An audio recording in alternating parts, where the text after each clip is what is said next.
Tell me about Hear Me Out. What is the storyline? Well, it's a music video for my original song called Hear Me Out that I wrote, and it's about being heard by adults because a lot of the times adults push away kids' ideas, but we're the next generation and we have ideas on how to make the world a better place too. Grief is a drama thriller. I play a cop who gets called in to basically talk the leading character, the director, actor, you saw him a little earlier, his name is Kevin Renwick.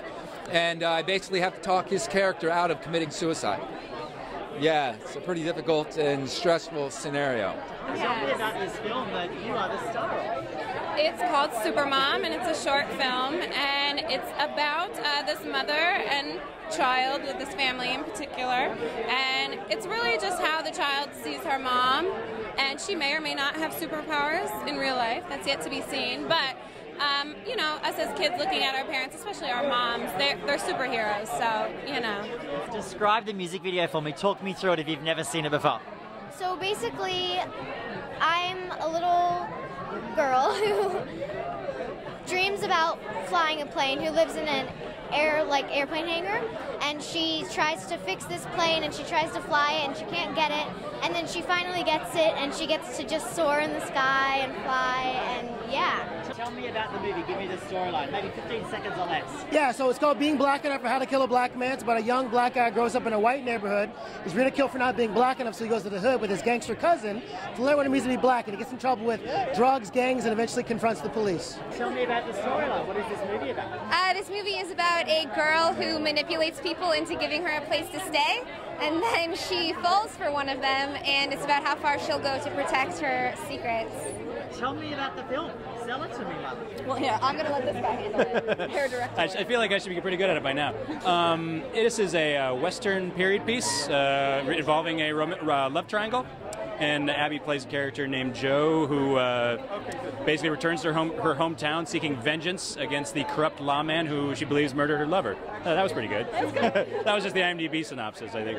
You're the star of it. It is a music video. I direct. Should I be looking at you? Or all right.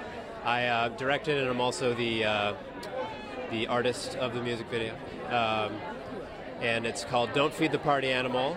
It's sort of a 50s period piece with a lot of twist dancing and some sort of a Technicolor musical-inspired vibe to it.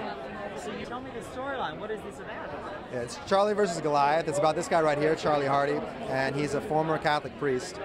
It's a very interesting story. He lived in a cardboard shack in Venezuela for 8 years, and then he returned to his home state of Wyoming a few years ago and ran for the United States Senate without any money or any experience. And I've known the guy for a long time. He's really one of the most humble, sincere, honest people I've ever met. And he told me he was running for the U.S. Senate. I said, "You're crazy. That's not. You're too honest to be a politician." But he did it anyway. So it's a story about his journey, about what it's like for a minority person in this country to run for a higher office and try to make a difference. Tell me about your project. Our project is No Place to Fall. My name is Vanessa Loyal. I play Susie Parks in the pilot. And Billy? Billy Hansen. I was the writer and director on No Place to Fall. Can you tell me about how you're involved with the film?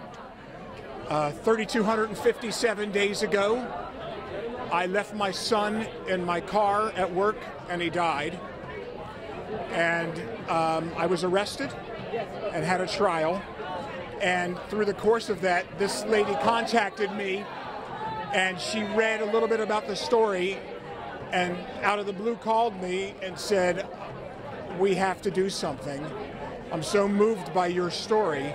And so this is the real hero, Susan Morgan Cooper. So that's how we met. Tell me about this. I've not seen this. Give me the lowdown. It's basically a Woody Allen movie that becomes an Eli Roth movie. It's a horror thriller that takes place in the park one night. Someone goes out to get revenge on a financial Ponzi scheme gone bad. For someone who's never seen this movie, what can we expect? Well, it's about a father, me, who is an ex-con. He gets out of jail. He's been in jail more than out, and he wants to reconnect with his daughter, but she's not really interested because he's been a horrible father and an absentee father. And but when things with her husband start falling apart, she does reach out to him. And the trouble is that her husband is a police officer. So the relationship between the father and the son-in-law don't really go as planned. And the son is dealing with some things not very well, which is why he's starting to take it out on his wife, and it escalates from there.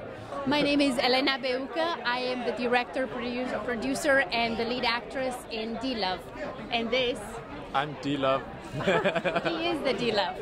Give me the lowdown. What is this about? Go ahead, take it. It is a comedy that's about entertainment and politics. Specifically, it's about a reality show that's created about spies in order to make people feel like they can trust the government again, but naturally it's largely a show of propaganda and comedic hijinks ensue, you know. What is this about? I'm already excited. Devil's Whisperer is about a young man, 15-year-old Alejandro Alex Duran, played by Luca Ariel, and he comes from a Latino-American family. He aspires to be a Catholic priest, but he ends up getting hold of this old mysterious box passed down from his grandfather, and he unleashes a demonic force that's bent on possessing him. But really on the surface, Devil's Whisperer is about demonic possession, but really underneath what it's really about is childhood trauma, repressed memories, and the cycle of abuse. Tell me about the film. Well, you're the one that wrote it. You know all about it. But what's it to you? Well, I'm just going to talk about my character, and that's it. It's about a man who is 14,000 years old, and this is the sequel. So at this point, we see him as a college professor who's like the raddest college professor in the history of college professing, and he has these students, and I'm one of them. I'm a very aggressive young woman who tries to seduce him very unsuccessfully.